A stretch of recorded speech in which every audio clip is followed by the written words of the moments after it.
Bismillahirrahmanirrahim. Assalamualaikum warahmatullahi wabarakatuh.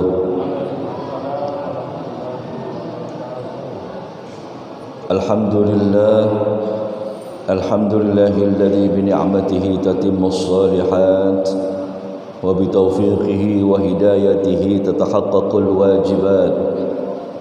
Ashhadu an la ilaha illallah wahdahu la syarika lah wa ashhadu anna sayyidana wa nabiyyana Muhammadan abduhu wa rasuluhu la nabiyya ba'dah. Allahumma fassalli wa sallim wa barik alaihi wa ala alihi wa ashabihi wa man tabi'ahum ila yaumil qiyamah, amma ba'du. Hadirin dan hadirat kaum muslimin dan muslimat yang dimuliakan Allah Subhanahu wa taala, alhamdulillah pada malam hari ini kita kembali dipertemukan oleh Allah Subhanahu wa taala dalam pengajian rutin kita membahas kitab Fathul Qarib, yaitu tentang fikih. Mudah-mudahan Allah Subhanahu wa taala memberikan kita kemudahan di dalam memahami setiap ilmu yang kita pelajari, dan Allah berikan juga istiqamah dalam mengamalkan ilmu-ilmu agama yang sudah kita fahami. Amin ya rabbal alamin. Baiklah, mari kita awali pengajian kita dengan membaca Ummul Quran suratul Fatihah. Semoga Allah Subhanahu wa taala memberikan ridhonya dan juga memberikan kita ilmu yang bermanfaat untuk dunia dan akhirat kita. Ala hadhihi niyyah wa ala kulli niyyatin salihah wa ila hadratin Nabi Muhammadin Mustafa Rasulullah sallallahu alaihi wasallam wa ala alihi wa ashabihi azwaji wa zurriyyati. Al-Fatihah. Alhamdulillahirabbil alamin. Barakallahu. Mustaqim. Shuratul Al-Fatihah.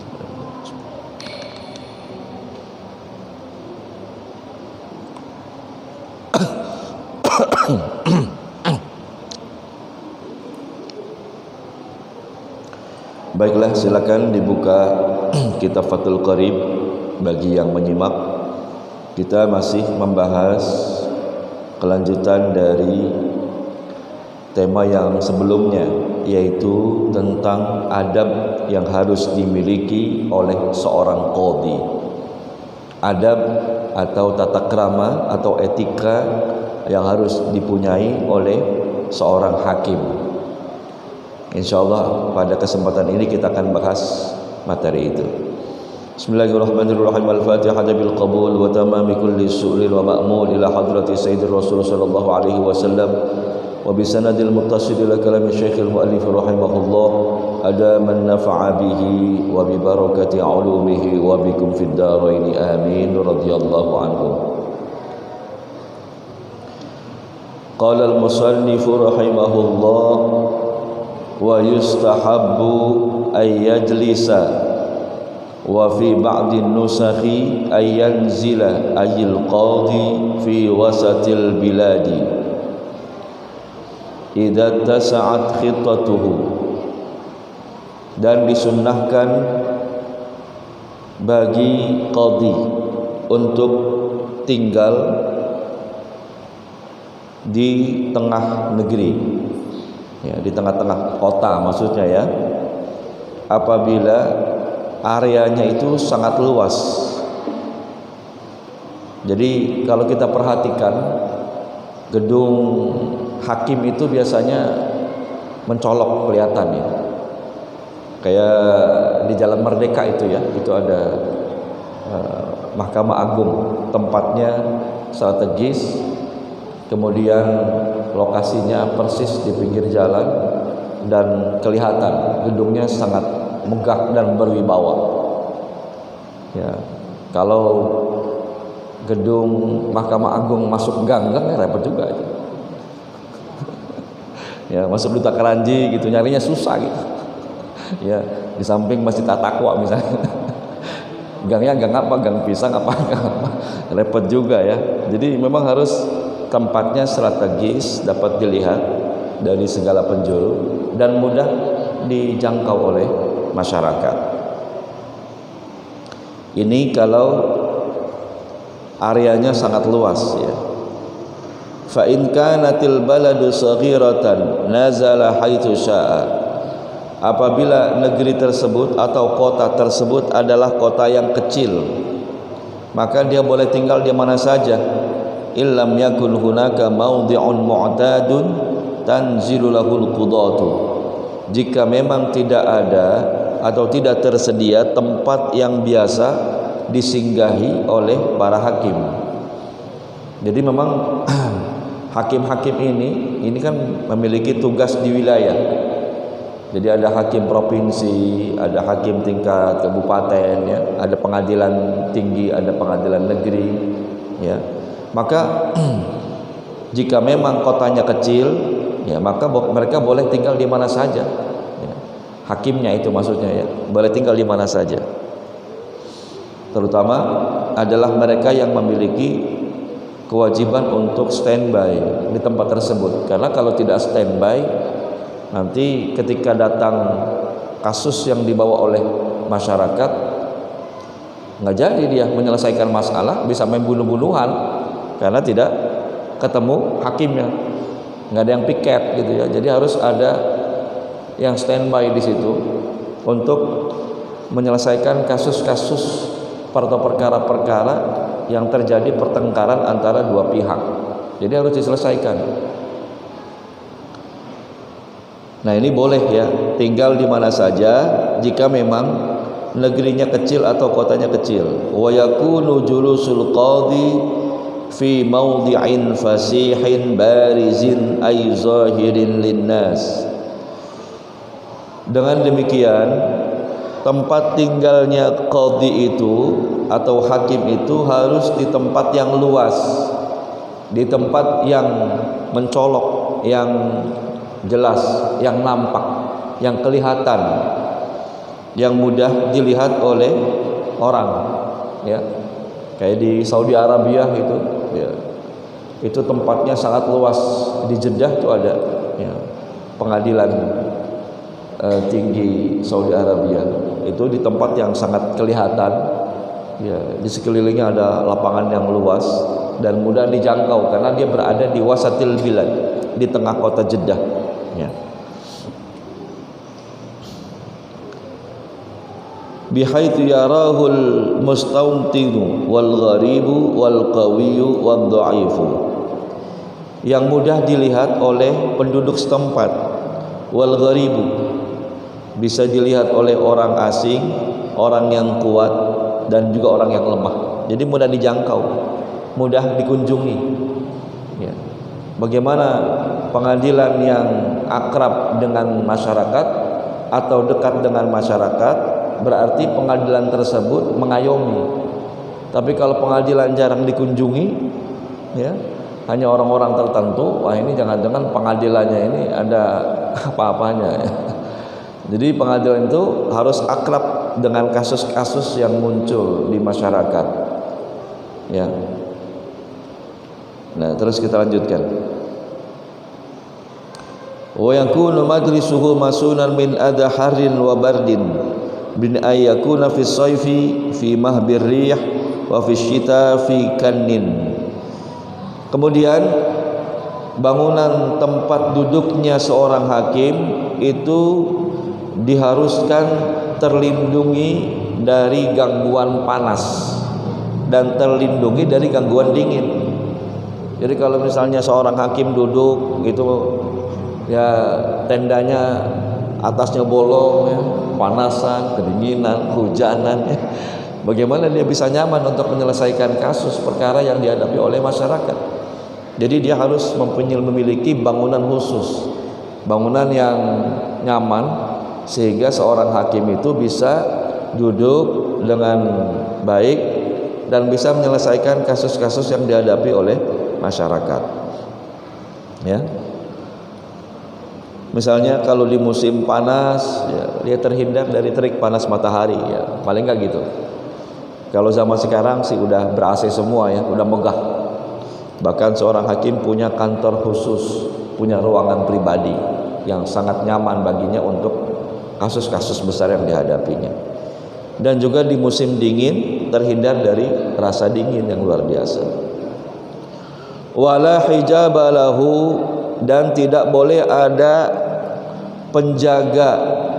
Ini penjaga yang dimaksudkan adalah yang menghalang-halangi orang untuk mendatangi hakim, ya, jika tidak dibutuhkan. Tapi kalau kondisinya dibutuhkan karena sudah banyaknya kasus yang nyampe, yang diterima, sehingga orang berdesak-desakan pengen mengejar supaya didahulukan, sehingga antri yang cukup panjang dan luar biasa, dan khawatir nanti bisa mengganggu konsentrasi hakim. Jika memang kebutuhannya tersebut ada, maka boleh pakai hajib, pakai penjaga. Jangan kita bayangkan seperti sekarang. Kalau zaman dulu kan cuma tenda, duduk, kemudian datang satu-satu ya orang yang ingin minta diselesaikan kasusnya. Ya, nah itu tidak boleh ada seorang hajib jika memang tidak dibutuhkan. Hajib itu adalah penjaga yang menghalang-halangi, atau bisa juga penjaga yang tugasnya untuk memilah-milah. Ini keorangan berduit, silakan masuk. Kalau yang miskin belakangan, boleh begitu ya. Atau ini pengusaha, silakan masuk. Nah ini yang ece-ece belakangan kasusnya. Itu nggak boleh begitu. Ya pilih-pilih itu nggak boleh. Nggak boleh tebang pilih, harus sama semuanya di bawah hukum. Jadi tidak boleh pakai hajib. Wa fi ba'dhin nusakhi wala hajiba dunahu, dan di beberapa teks kitab disebutkan dan tidak boleh ada penjaga selain qadhi. Falau ittakhadha hajiban au bawaban kuriha, sekiranya ia mengangkat seorang penjaga atau seorang bawab yang berada di depan pintu, maka hukumnya makruh, ya. Itu bi ghairi hajatin, jika memang tidak ada kebutuhan. Kalau memang dibutuhkan, ya, kondisinya mendesak, orang saling rebutan ingin masuk ke majelis hakim, nah ini sudah darurat, boleh menggunakan hajib. Jadi tidak makruh ya. Kalau tidak butuh, misalnya yang datang jarang ya, kemudian tidak ada antrian ya, pakai hajib juga gitu ya. Nah ini di luar dari kebutuhan. Atau mungkin situasinya nggak aman, khawatir misalnya seorang hakim akan dicelakai oleh oknum-oknum yang tidak bertanggung jawab, maka boleh pakai hajib ya. Atau misalnya ketika hakim harus menyelesaikan kasus dan menangani kasus ini, kemudian banyak orang-orang yang melawan ya, berkomplot atau bekerja sama untuk melawan hakim, maka hakim boleh diberikan pengawalan khusus atau diberikan wewenang dalam menggunakan pasukan, boleh juga itu. Jadi kalau di dalam khilafah Islamiyah itu seorang hakim punya pasukan ya, yang siap untuk menangkap para pelaku kriminal atau orang-orang yang zalim yang memang diputuskan oleh hakim gitu ya. Ini untuk menjaga wibawa seorang seorang hakim. Wala yaqudul qadi lil qada'i fil masjid, dan tidak dibolehkan seorang qadi dalam memutuskan perkara itu duduk di masjid, nggak boleh ya. Kenapa tidak boleh? Ini beralasan, karena masjid itu kan tempat ibadah. Kemudian tidak boleh ada kata-kata atau kalimat-kalimat yang kotor berupa cacian makiannya. Sebab kalau yang namanya majlis qadhi, majlis hakim itu kan orang bertengkar ya, main saut-sautan. Yang keluar itu kata-katanya adalah makian, dan itu tidak pantas ya diucapkan di masjid. Kemudian yang kedua, di masjid ini kan tempat yang suci. Jadi kalau misalnya dibolehkan di masjid, nanti orang yang tidak layak untuk masuk masjid juga ikut masuk. Seperti wanita haid misalnya, karena suaminya kasus ya enggak, dia pasti ikut dampingin siapa? Dampingin suaminya, padahal dia lagi haid ya. Maka ini akan mengotori kesucian masjid. Kemudian akan banyak keributan, teriakan, anak-anak misalnya ikut masuk, yang ada kebisingan, ramai dengan bocah-bocah ya, sehingga nanti majelis hakim tidak konsentrasi dalam menyelesaikan kasus tersebut. Ya kalau kita lihat di pengadilan-pengadilan negeri yang ada, maka itu dijaga ya, ada hajibnya. Yang berkepentingan silakan masuk, gitu ya. Yang tidak berkepentingan tidak boleh masuk. Nggak boleh bawa anak kecil misalnya ya. Kemudian orangnya dibatasi misalnya. Apalagi di saat pandemi seperti ini, juga jumlah yang masuk itu dibatasi. Jangankan majelis pengadilan, majelis akdun nikah aja juga dibatasi. Atau kemarin saya menikahkan adik saya itu, yang bontot ya, itu cuma 6 orang yang boleh masuk, orang tua, saksi ya, ya sama pengantin. Jadi dua-dua itu semuanya 6 orang. Selebihnya tunggu di luar. Itu di majelis akdun nikah ya. Di masa pandemi maksudnya ya. Baik, kita lanjutkan. Fa in qadha fihi kuriha. Bagaimana jika tetap diputuskan perkara itu di masjid? Jika itu terjadi maka hukumnya makruh.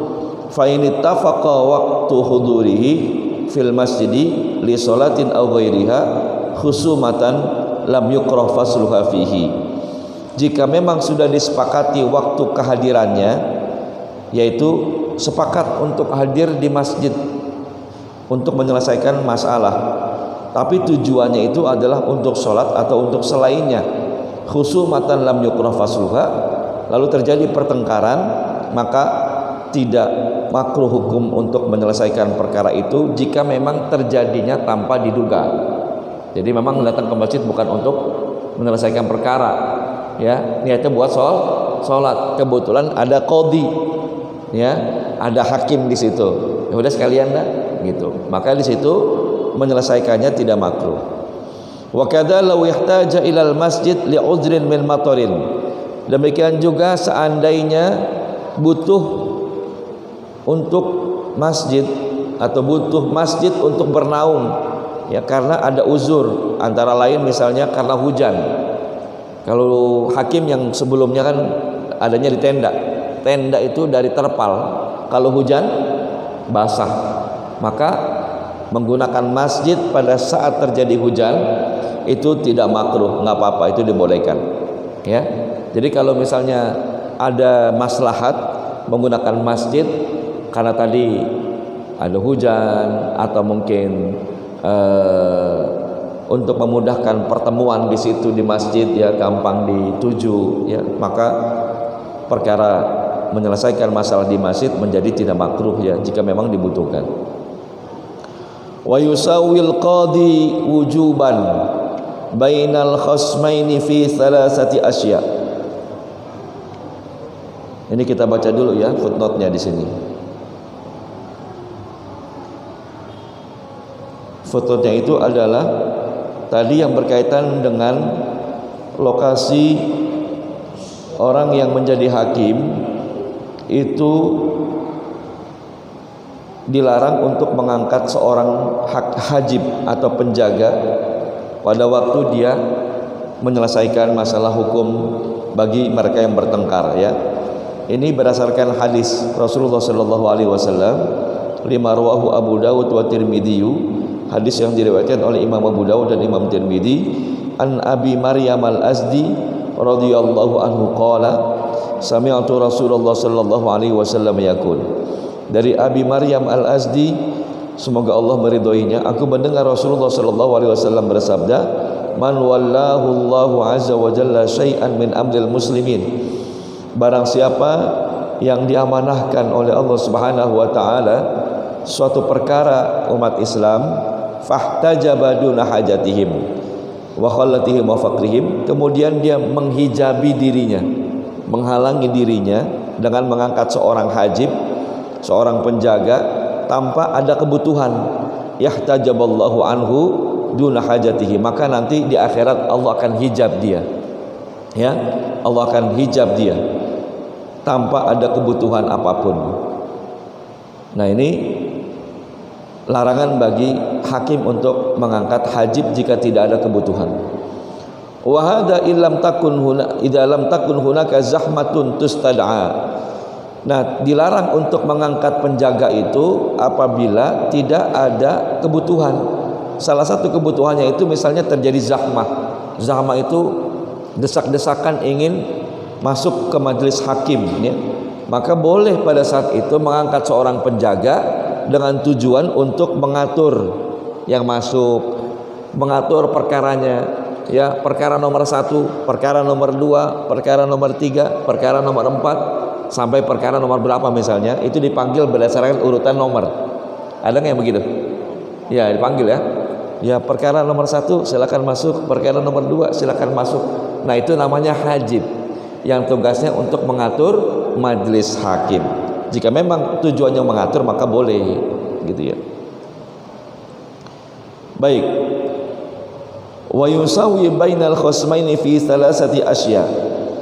Dan seorang hakim diwajibkan untuk menyamakan, ya, menyamakan di antara dua orang yang berselisih dalam 3 perkara. Nah ini, jadi tidak boleh dibeda-bedain. Harus memperlakukan keduanya dengan cara yang adil atau dengan cara yang sama.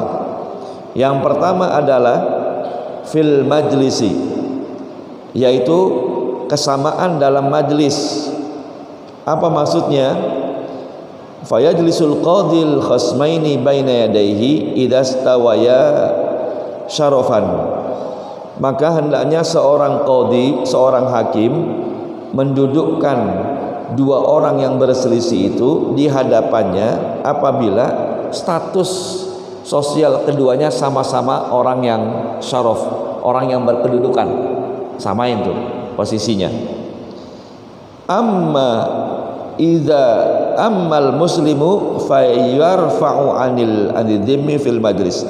Adapun kedudukan orang muslim, posisi duduknya, maka hendaknya dia lebih tinggi sedikit dari orang yang kafir dhimmi. Orang kafir dhimmi itu adalah mereka yang tinggal di negara Islam kemudian mendapatkan perlindungan. Dia itu orang non muslim yang tinggal di wilayah Islam dan mendapatkan perlindungan dari khilafah Islamiyah. Maka ini disebut kafir zimmi.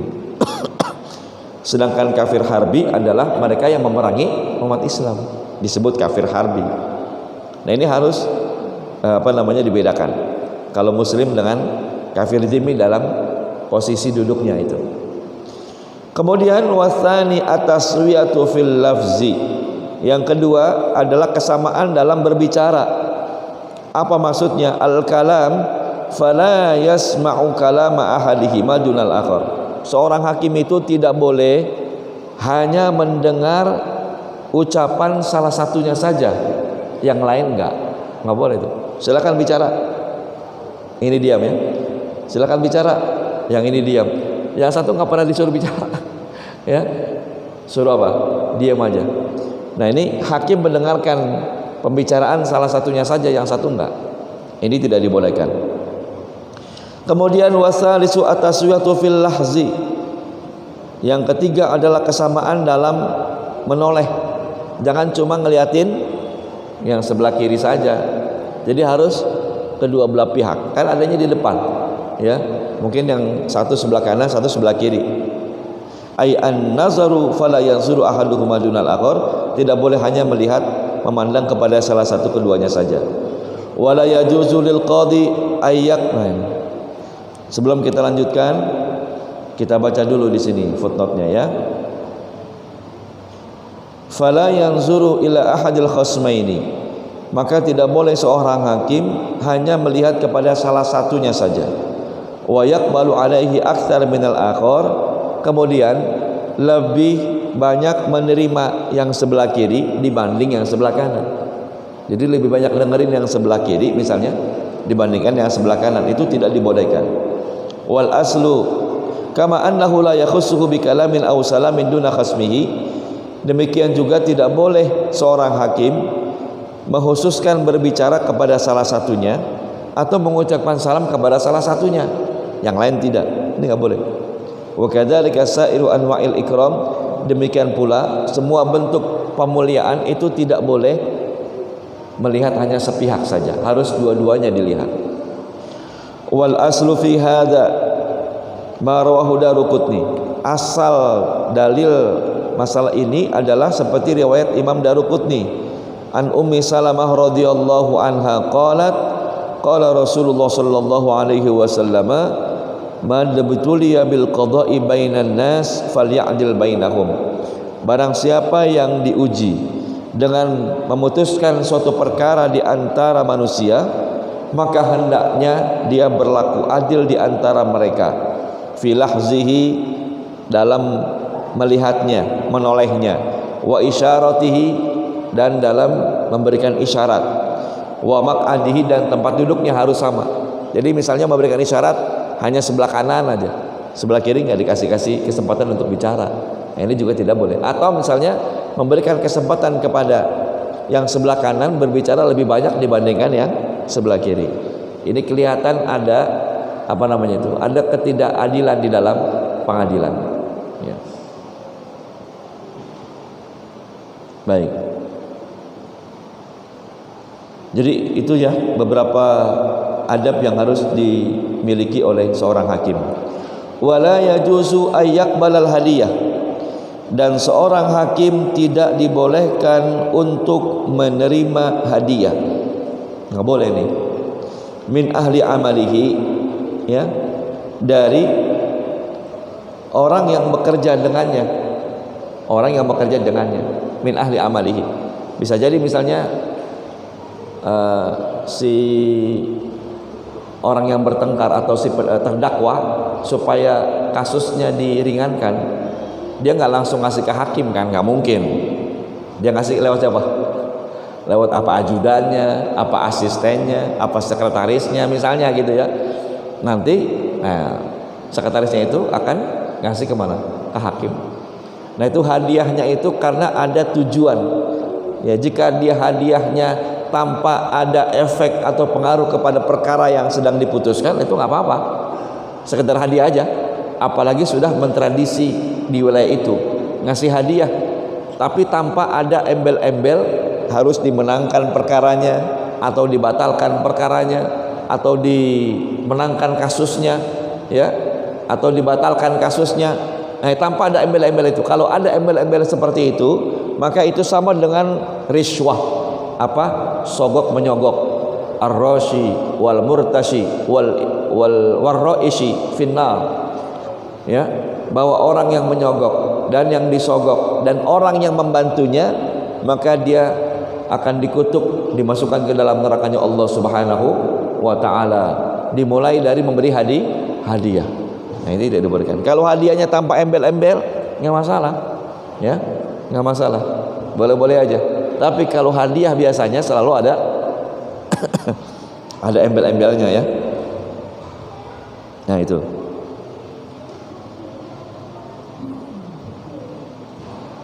Fa in kanatil hadiyatu fi ghairi amalihi min ghairi ahlihi lam yuhram fil asahi.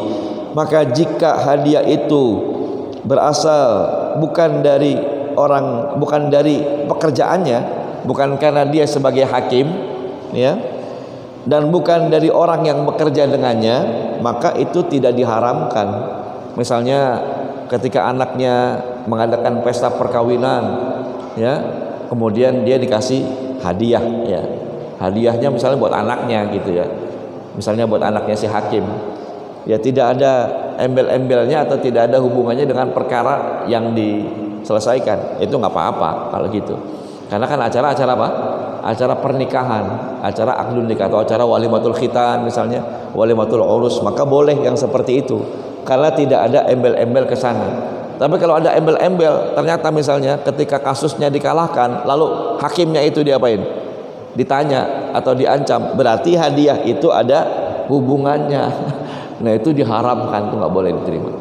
Ya, jadi kalau bapak-bapak ditugaskan untuk menjadi hakim atau jadi penyelesai masalah, lalu tiba-tiba ada yang datang ke rumah mau ngasih duit, ya, segepok, ya, Pak, ini dari saya, terima aja Pak. Dia nggak ngomong apa-apa, tapi dia punya kaitannya dengan kasus atau perkara, berarti ini bukan nggak ada apa-apanya, berarti apa? Ada apa-apanya ini, gitu ya. Harus diapain? Harus ditolak, wajib ditolak, ya. Wa in ahda ilaihi man huwa fi mahalli wilayatihi wa lahu khusumatun wala 'adata lahu bil hadiyati qabla hurima alaihi qabuluha. Ini.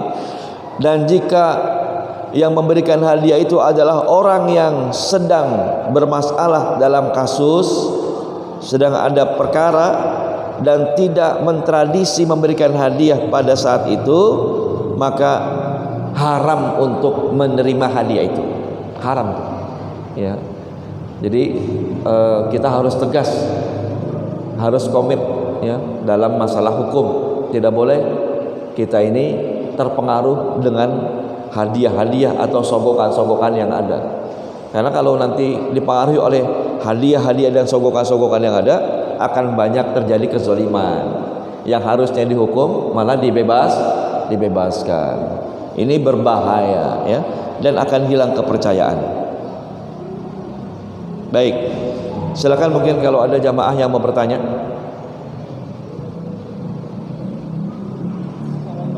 Ya.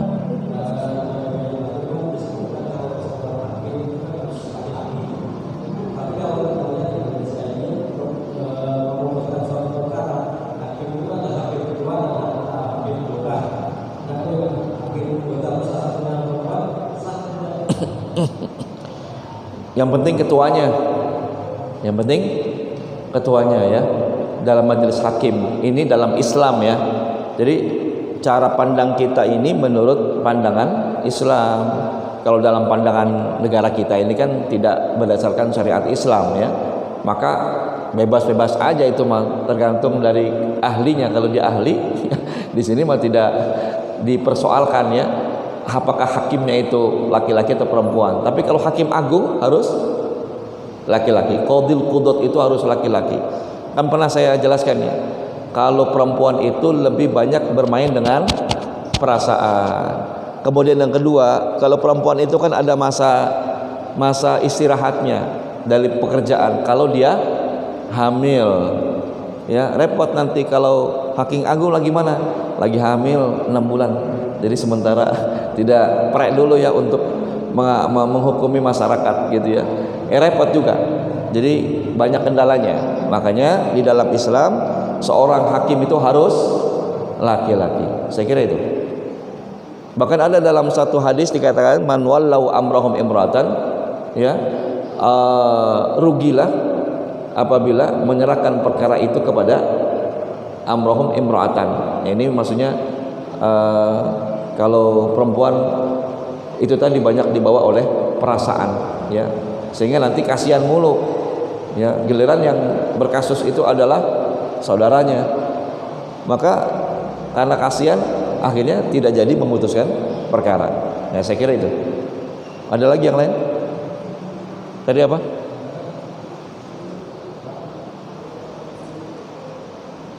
Ada? Ya, silakan.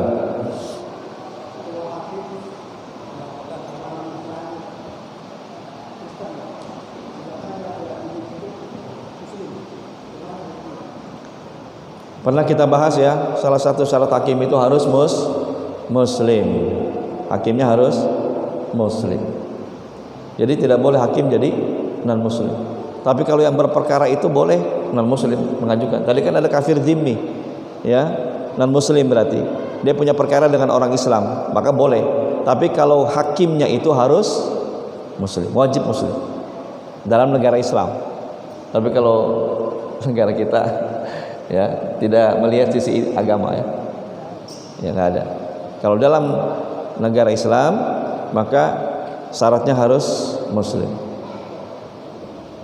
Ya, silakan. Perceraian, ya silakan.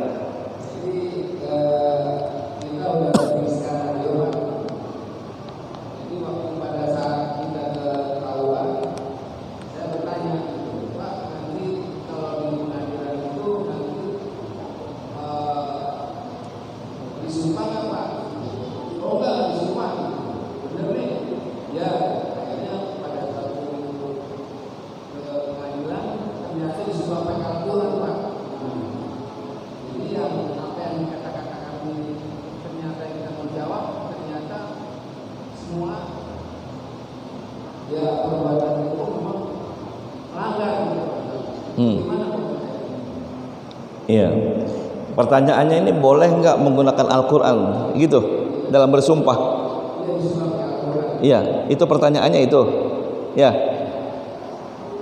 Pertama kita harus mengembalikan hukum asal sumpah itu sebetulnya dalam syariat adalah dengan menggunakan nama Allah Subhanahu wa taala. Ya. Wallahi billahi tallahi. Ini adalah alfaz al-qasam, lafaz sumpah yang disyariatkan. Atau menggunakan nama-nama Allah selain lafaz Allah tapi nama-nama Allah atau sifat-sifat Allah, maka boleh juga. Misalnya War-Rahman atau Bir-Rahman, ya. Tar-Rahman misalnya, ya. Itu kan nama Allah, boleh. Nah, kalau di Indonesia ini mentradisi sumpah itu menggunakan Al-Quran, gitu ya. Jadi ya memang sudah mentradisi di negara kita seperti itu, ya. Jadi akhirnya dari mulai tingkat pejabat tinggi sampai tingkat bawah seringkali menggunakan Al-Quran itu sebagai sumpah. Padahal tanggung jawab kita, ya, terhadap Al-Quran itu ketika bersumpah dengan Al-Quran maka semakin menjadi apa? Menjadi beban yang cukup berat. Sudah satu, kita bersumpah dengan lafaz Allah, yang kedua bersumpah dengan Al-Quran. Mungkin tujuannya itu adalah supaya orang itu tidak berani berdusta, supaya dia itu takut dengan efek yang ditimbulkan dari melanggar sumpahnya. Nah, ini menurut fatwa ulama boleh atau tidak? Nah, sebagian ulama membolehkan, sebagian ulama lagi itu tidak mengharuskan harus pakai Al-Quran, tidak perlu pakai Al-Quran, cukup dengan lafaz Allah. Ketika dia sudah bersumpah demi Allah, ya, demi Allah saya melakukan, demi Allah saya tidak melakukan. Bahkan kemarin waktu kasus apa itu di pengadilan, dia harus bersumpah sebanyak 50 kali, ya, kalau tidak salah, dalam kasus yang sebelumnya. Dalam masalah had, dalam masalah hukum rajam, dalam masalah hukum kisos. Untuk membatalkan keputusan pengadilan itu dia harus bersumpah, ya, di hadapan hakim sebanyak 50 kali bersumpah. Demi Allah saya tidak, demi Allah saya tidak, demi Allah saya tidak. Ada itu dalam satu riwayat hadis, ya. Dalam pembahasan yang sebelumnya kita udah lewat sebetulnya itu. Dalam kitab At-Tazhib dijelaskan seperti itu. Jadi bagaimana, boleh nggak bersumpah dengan Al-Quran? Maka menurut fatwanya boleh, gitu ya. Seperti sumpah yang terjadi, ya, pada pejabat yang baru diangkat menjadi pejabat baru, pejabat tinggi, maka disumpah dengan Al-Quran. Tujuannya bukan Al-Qurannya sebetulnya, tujuannya kepada Allah Subhanahu wa ta'ala. Karena dengan dibebankan Al-Quran sebagai jaminan itu, ini kan semakin, sebetulnya menunjukkan semakin berkurangnya iman. Betul tidak? Ketika orang bersumpah tidak cukup dengan menggunakan lafaz Allah, wallahi billahi tallahi, harus disertai dengan Al-Quran. Ini kan menunjukkan kadar keyakinan dan keimanan, betul tidak? Iya kan? Kadar keimanan dan keyakinan. Sampai-sampai ada istilah sumpah pocong, Pak, gitu ya. Sebetulnya tidak ada di dalam syariat Islam itu melakukan sumpah pocong. Kenapa harus pakai sumpah pocong? Siapa yang memulai sumpah pocong ini? Siapa yang memulai? Enggak ada dasarnya bersumpah dengan itu. Berarti kan kadar keimanannya apa? Lemah.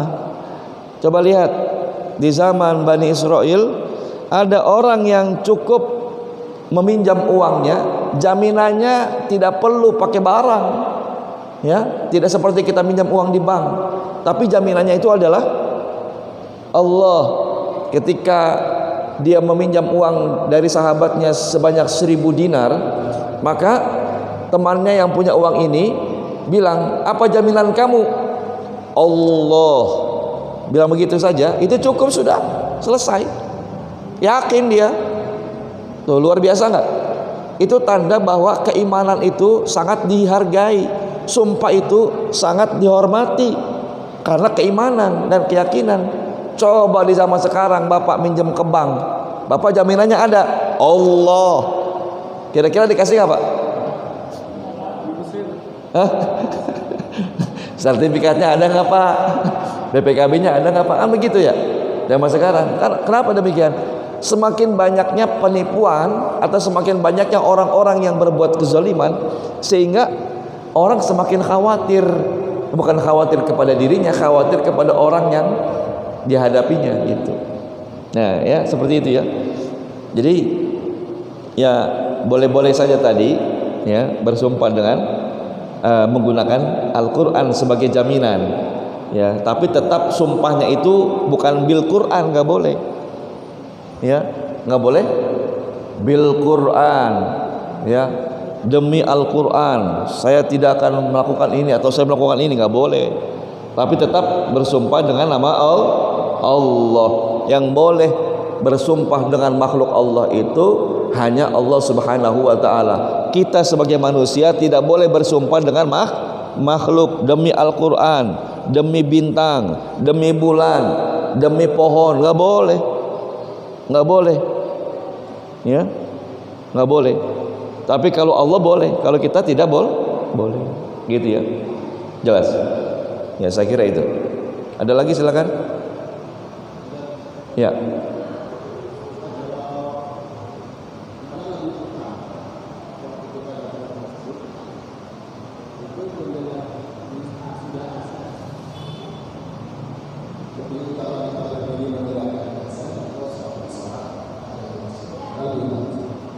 Lebih utama kita mendengarkan azan atau sholat tahiyatul masjid. Biasanya kalau sholat tahiyatul masjid selesai azan apa sebelum selesai azan? Setelah selesai azan kan? Iya. Ah?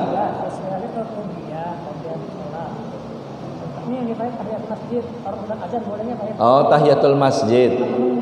Oh tahiyatul masjid ya. Iya iya iya. Ya. Ya bukan qabliyah ya. Oh ya tahiyatul masjid, maaf. Jadi kalau pas sudah waktu azan, ya tunggu dulu sampai selesai azan. Dengarkan azan dulu. Ya. Nanti setelah selesai azan baru Anda lakukan sholat tahiyatul masjid dan qabliyah. Qabliyah sholat itu ya. Kayak gitu. Jadi makruh hukumnya ketika sudah dikumandangkan azan, kecuali kalau kita tahiyatul masjid baru dapat 1 rakaat, lalu kemudian azan dikumandangkan, ya sudah teruskan sholatnya, itu nggak apa-apa. Yang makruh itu adalah ketika azan dikumandangkan kita sholat tahiyatul masjid. Ya, sunnah kita menjawab azan. Ya, jelas.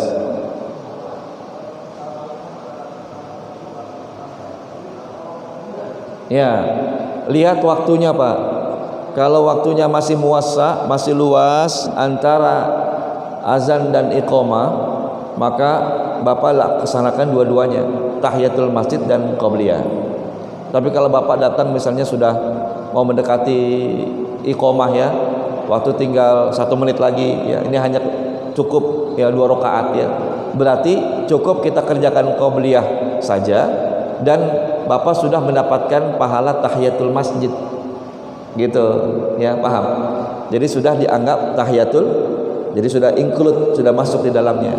Tapi kalau masuk waktunya masih luas, baru azan misalnya, maka kita laksanakan dua-duanya, tahiyatul masjid dan qabliyah masjid. Tapi kalau seandainya sudah dekat waktu iqamah, maka sebaiknya qabliyah masjid. Qabliyah masjid, qabliyah sholat maksudnya ya, qabliyah. Saya kira itu. Ada lagi?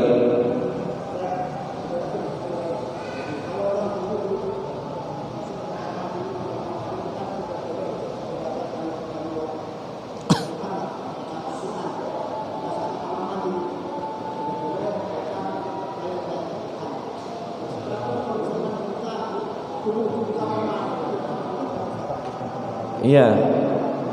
Kalau di kamar mandi yang tidak bercampur dengan WC ya, maka boleh, asalkan tidak bercampur dengan WC. Ini masalahnya kamar mandi kita kebanyakan jadi satu sama apa?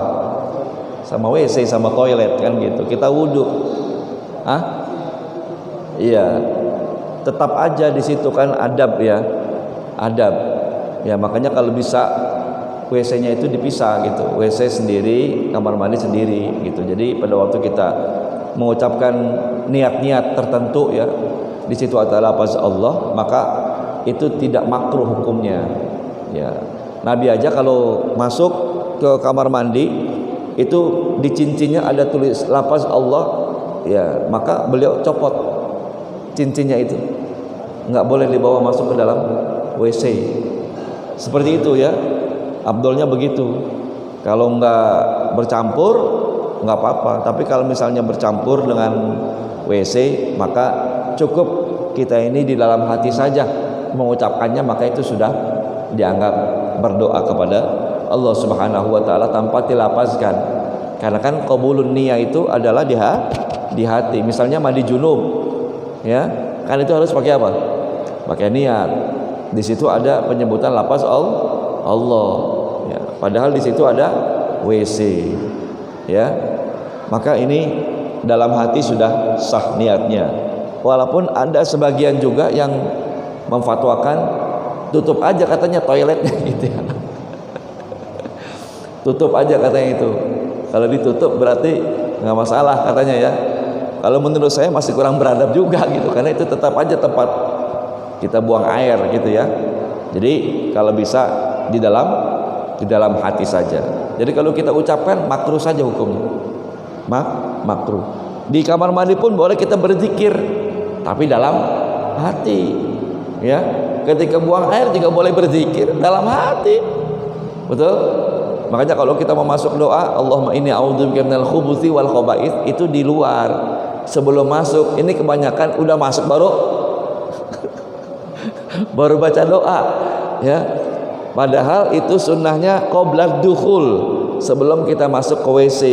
Allahumma inni a'udzubika minal khubuthi wal khaba'ith. Terus kalau kita membaca keluar, setelah keluar dari WC, gufronak ya, paling singkat itu gufronak ya, gufronaka anil adza wa afani.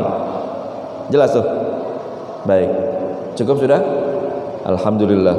Mudah-mudahan pelajaran kita pada hari ini bermanfaat, insyaallah. Baiklah, mari sama-sama kita akhiri dengan baca doa kafaratul majlis. Subhanakallahumma wa bihamdika asyhadu an la ilaha illa anta astaghfiruka wa atubu ilaik. Wassalamualaikum warahmatullahi wabarakatuh.